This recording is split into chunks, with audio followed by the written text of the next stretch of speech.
Sean McCracken, news editor for Hotel News Now, here with Cristiano Rinaldi, president of Capella Hotel Group. So, Cristiano, I feel like every day when I open up my inbox, I have something about some new project or some update for what Capella is doing. Could you just walk me through all the interesting and varied things that Capella is up to right now as one of the really cool operators in the luxury hotel space? Thank you, Sean. Yes, you should share some of this email with me, so I will also see what are we doing that is so cool. No, we've been keeping busy. We had a great summer overall, where both of our brands have been widely recognized. So we're very proud. But we've been keeping busy. From a Capella point of view, we're working on multiple projects. We enter in different new markets. We currently working on the upcoming opening of our Capella in Taipei, followed by our first urban patina, our second brand, our lifestyle brand, which will open in Osaka in Japan. And then right after, just a few months later, we enter in the wonderful city of Kyoto with Capella Kyoto, which is a property like all the others that we're very excited about. We continuously looking at developing, growing. We will Our presence in Asia will grow over the next few years, so we've been very active. But we're also excited because we've seen growth in Middle East and soon in Europe. So yes, we've been keeping busy, but most importantly, we've been focusing on what we do best, which is keep creating wonderful experiences for Mm-hmm. our guests, which is really what we love doing. Mm-hmm. So you guys Capella's been around for what, a little bit over 20 years now, correct? Well, it depends what phase of it you look Yeah, at it. yeah. But I would say if you take Capella in all, yes, it will be 21 years. Mm-hmm. Capella was originally founded in 2002. Mm-hmm. So we're looking at 21 years. But I would have to say that Capella right now is certainly different than maybe what Capella used to be originally, besides a change of ownership. We're now a Singapore-based organization Mm-hmm. company, and we certainly have a strong presence in Asia, and as I mentioned before, growing also Middle East and Europe, opposite to maybe the first version of Capella that was more had a bigger presence in the US and with few Mm-hmm. flags in Europe. Mm-hmm. It was a normal transition, and very happy where we are now, and we're really looking at the future positively. Mm-hmm. So is there something about the growth trajectory you guys have taken across Asia Pacific that gives you confidence to move into other regions now, or you just feel like now's the time to get a foothold in the Middle East or Europe? What's driving the thinking there? No, I think we started. I mean, if we go back to not long ago, 2018, Capella really was looking at three properties in Asia. Mm-hmm. And since then, we now have seven Capella and one Patina. We just felt as organization growing, we've reached a certain presence, maturity within the Mm-hmm. market, and we felt that entering nearby markets, like for instance the Middle East. But I think what's critical is also that we're doing that gradually. Mm-hmm. We're taking our time. So even though we're looking at very encouraging growth over the next few years, we really adding one or two flags every year. So the way we design and curate and program hotel is very meticulous, it's very detailed, Mm-hmm. and we don't want to lose that, which is one of our key qualities. And so we really take our time, and it starts from the planning of the spaces to the design process to the operational sides of really curating every single experience, and then our guests will get to try and win on property. So we have an encouraging pipeline, but most importantly, we want to make sure that every hotel that we open under our brand remains consistent with what we've been creating so far. Mm-hmm. And so, even entering different continents, we're doing it gradually and we're taking our time. We want to understand the market. It's very important for us to connect with the destination and its culture and heritage. And so, we take a long time to make sure that we study the market before we enter them. Yeah, I imagine the space you guys work in. I mean, it's not just luxury; it's really high end luxury. So I imagine that you can't really cut corners when you're developing and looking to move into a new market. No, no, but I think it's we always position ourselves in to a degree in a niche of experiential travel, to be Hmm. very honest. And I think we've been really uh, we crafted the art of creating these experiences way before pandemic. This Hmm. is something that Capella has always done, and I Yeah. think it's always done rather successfully. What happened is, to a degree, what how the traveler trends and have changed post pandemic is really now aligned with what Capella represents, which is this need of seeking emotional connection Hmm. to the location, to the property, to the destination, and those experiences that goes above and beyond the traditional luxury stay. Yeah. So we remain very committed to create beautiful properties where we really look and work around every detail, but our main focus remain actually the experience that we create. And every hotel we open, you will see it's, to us, is really about the guests connecting with the culture of the location. Either Hmm. it's Tufu Bay in China, seen in Australia, a beautiful experience with our meditation classes with a monk that we do in Bangkok. For Hmm. us, it's critical that you take that back with you, because ultimately those are the memories that will stay with you forever. Hmm. Absolutely. So I am wondering, it's obviously you guys, Capella's approach to luxury is, like you said, been evolving and evolving over the course of years. And I'm wondering how it might have changed over the last few years, or whether, since you guys take such a guest centric approach and an experience centric approach, whether that sort of luxury traveler has changed since the pandemic, or even before that.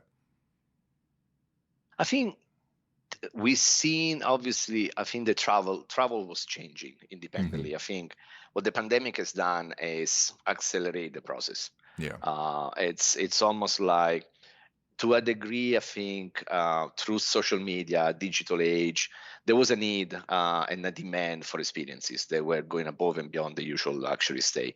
What the pandemic has done for all luxury operator, ultra luxury operator, is really accelerated the process where first with the revenge travel, which is a term that I never really love, to be Yeah. honest. It's It's very just it aggressive. just doesn't sound right. You know, Yeah. you when you're traveling and you're having a beautiful ultra luxury experience, there's something about revenge that doesn't go with it. Yeah. You're not Um, feeling angry in that moment. Yeah. no, not at all. You shouldn't be, at least. And then following with the idea of having longer stay, because I also look a little bit at the patterns of our guests. We've seen longer staying. We've seen longer staying in the destination. We've seen a need to almost, convert work and play into one. So, and Hmm. and I think that's also what the pandemic has brought us, the awareness of being able to work without being in a physical space, right? And so that really allowed our guests to realizing that they could stay longer, they could enjoy the destination, but without completely unplugging from the day-to-day life. Hmm. So, jumping back to where you guys are the most established right now, obviously you guys have a bigger presence in Asia Pacific. I'm just wondering what you're seeing in terms of travel trends around the region, and whether, obviously, you guys seek out a pretty high end traveler, so they're probably a little more resistant to any sort of economic issues, or just the regular flow of human traffic might be a little bit different for your guests. But I'm just wondering what you're seeing across the region, and whether how hopeful or concerned you might be. Well, I think with Asia, we need to keep in mind that overall the continent has reopened much later compared to the US and Europe. Yeah. In addition to that, the flight capacity is still at 70%, Hmm. which is putting a lot of pressure on flight rates. So we're not seeing still the same level of travel of 2019. Hmm. Although, as you said, the affluent traveler, it's resilient, and it was actually the first one traveling as soon as Yeah. some of the country reopened. Those are the kind of guests that will first visit you. But we've seen encouraging sign. For instance, if I look at overall the how we're tracking to the red part of 2019, now the market is just 6% behind, which isn't. And this, you need to keep in mind that realistically, Japan hasn't fully recovered I don't Hmm. think we have seen and experienced the Japanese travel level that we had in 2019. Hmm. And China has really been reopening since mid this year. So there's a lot of the Chinese and Japanese traveler that has not come out yet. But from a Capella point of view, I can tell you that our properties are already 40% ahead of same time in 2019 Hmm. on those comparable property we operate in, which to me is an indication to what you were just saying. The affluent traveler as is the first one that really experience and went above and seek for luxury experiences and seek for that break from what has been obviously a very trying period for all of us. Hmm. So, I mean, and I feel like it's not just the segment that you guys work in, right? Like you're pretty well established as being a high-end operator, and I like I mentioned, I regularly get all the press releases about you guys, including a lot about how your properties are ranking high on all the best of lists. So I'm just wondering what goes into that. What how meaningful is that to what you do, and what do you do to get to that point?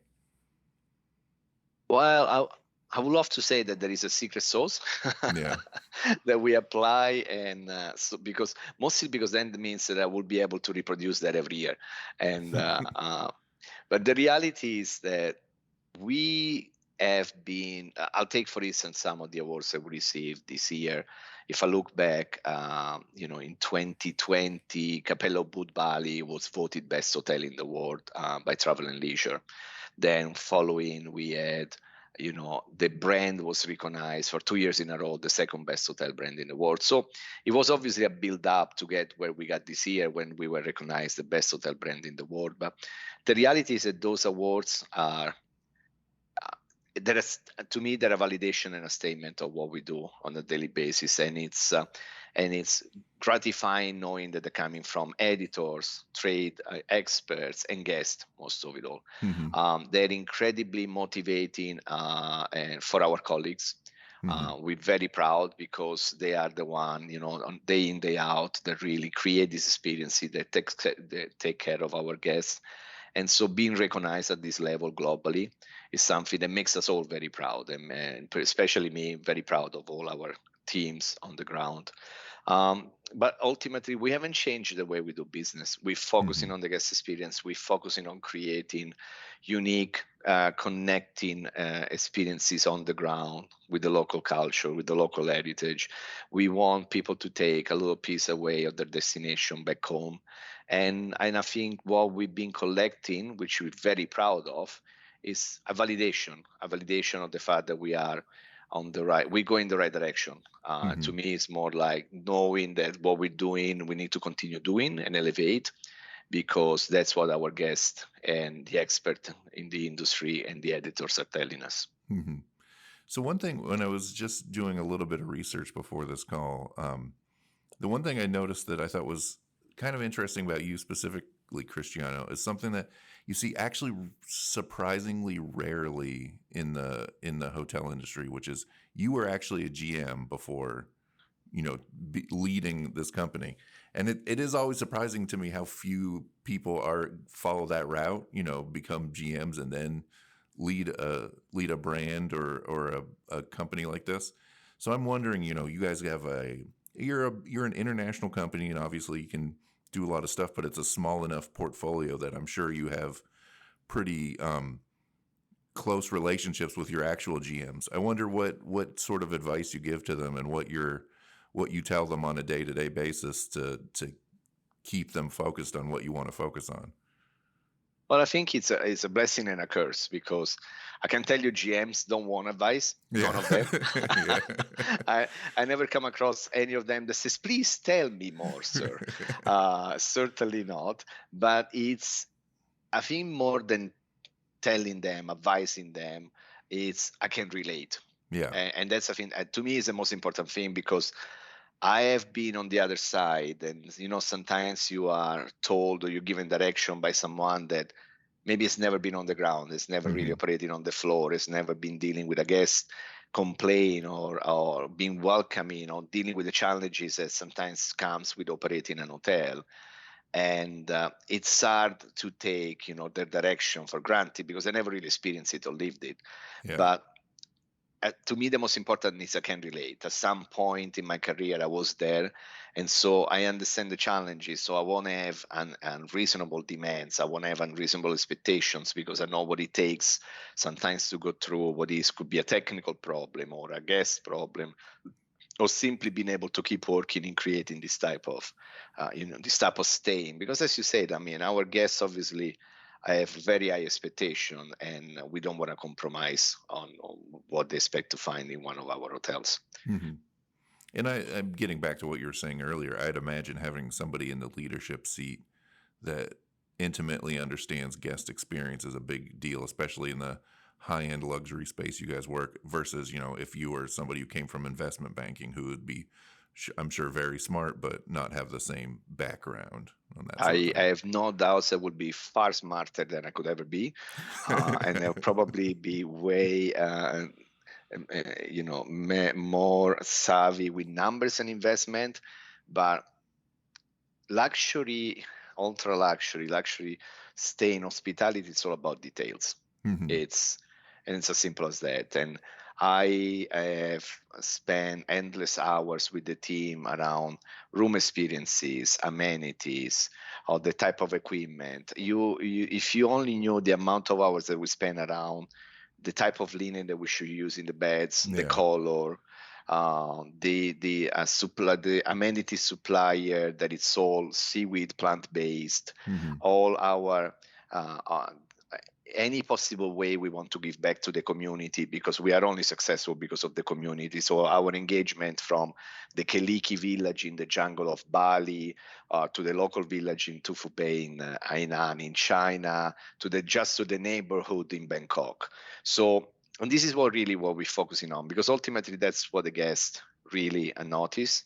Hmm. And ultimately our hero really position in Capella is the culturist, and in Patina we call it the essentialist, which is this sort of blend of guest service, front desk, concierge, that really takes your hand from the moment you connect with the hotel all the way through your pre-arrival, your stay, and your post-arrival. And all they do is basically make sure that they plan every step of your stay, make sure that they allow you to open every door of the destination that you normally wouldn't have access to. Hmm. So, and that's ultimately, I operate this company the same way I used to operate an hotel. So to me, Hmm. it's the same level of attention of details. And that's why I said it's critical that we grow slowly, because growing fast comes with a price, and we Yeah. know that we don't want to dilute all the hard work that we put into this group for the last 21 years. Hmm. So you're telling me you're not going to launch a mid-scale brand I absolutely not. then? No, it's not something we're looking at. And Yeah. I firmly believe that you need to do what you're good at. Yeah. It's Yeah. you need to do what you know. Hmm. And Absolutely. I don't think I will be, and I speak personally, obviously, there will be something that we will be as successful, and we are very good in our segmentation. Hmm. We know what luxury, ultra luxury is all about, and we like to focus on that and really offer that kind of experience. We leave opening of new brands to our colleagues out there. Yeah. Good call. So I'm going to put you on the spot then based on something you just said, since you were talking about how luxury is so detail oriented. I'm wondering for you personally, when you walk into a Yeah. hotel, whether it's one of your hotels or really any hotel, what's the smallest little detail that you get fixated on, whether good or bad? What's the thing that you're either super impressed with or just drives you crazy if they get it wrong? I really want to know what you get like hyper focused on. Oh my, this is a loaded question, and I'll tell you why. Because I believe borderline OCD, Yeah. which means everything I touch, everything I do. You should see my desk right now. You can probably you can draw geometric shapes on it, how everything is perfectly in place. My desk does Um, not look like that. We're very different people. no, I know. I don't know. I think it's a coping mechanism for everything else that happens around me. So at least I'm in Hmm. control of my own desk. Hmm. Um, it's a very good question. To me, it's about details, and I actually tell you now. Today, well, I should probably not refer to today because otherwise it's easy to know where I was. Um, I went to a luxury hotel recently, and normally, yes, of course, I notice details, positioning of furniture. You can tell if something is off Hmm. of its place. I will look at it, smell, normally the scent in the lobby and the flower. But it's the first interaction with the first employee that normally sets the tone for me. And Hmm. today, I was in this beautiful luxury hotel, and I was going to meet someone, and I was stopped at the door, inquiring where I was going. And fair enough. I mean, I have no issue with that. But the body language of the person that stopped me, he put his hands forward, almost like, "Where are you going?" And I'm Yeah, like you about to don't enter a belong. five-star Yeah, hotel, yeah, right? It's not a bouncer of a club. yeah. That set the tone for the rest of the experience that I had in the hotel. So the first interaction with the first colleague is critical, and Hmm. it doesn't have to be on site. It doesn't have to be on the hotel. Sometimes it can start simply with even an email interaction when you first approach the hotel. And that's why we spend so much time making sure that every detail from the moment that you connect with us, even if it's not in person, even if it's a digital communication, it's an email or it's a call, has to be impeccable, because that's when you set the tone, and that's the taste that will stay in your mouth. Hmm. Absolutely. All right. Cristiano, I really appreciate you staying up late to have this conversation No with me. I mean, I worries. guess it's not that late for you, but later than you should be having to work. No, no, it's 9:30, so I we it's nice and warm outside, so Hmm. it's really, it was nice and lovely talking to you, and I just wondered, I'm I, do you have any final words of wisdom before I let you go? final words of wisdom. Oh, final word. Oh, this one you put me on the spot. No, no, no. I think patience. I Hmm. think we sometimes are too obsessively looking at the next chapter of recovery, the next after recession, as the next what was in 2019, what was in 2023. I Hmm. think we all obviously want to recover. We're running a business, but the reality is we're still healing our wounds. Yeah, And I for think sure. we're looking at another, hopefully no more than a couple of years where we're really gonna go back where we are. And sometimes the best thing is really be patient. Sometimes I feel like we are too obsessively measuring where we should be, rather Hmm. than maybe focusing on heal and recover and build a sustainable and strong foundation for the future. Hmm. That would be my, I wouldn't call them words of wisdom, but my closing It feel words. it feels very wise to me. But once again, I really appreciate the It's the taking the accent. time. That helps. That helps. All Yes. right. Well, thanks a Well, lot. thank you so much, Sean. Thank you for taking the time. It was lovely talking to you.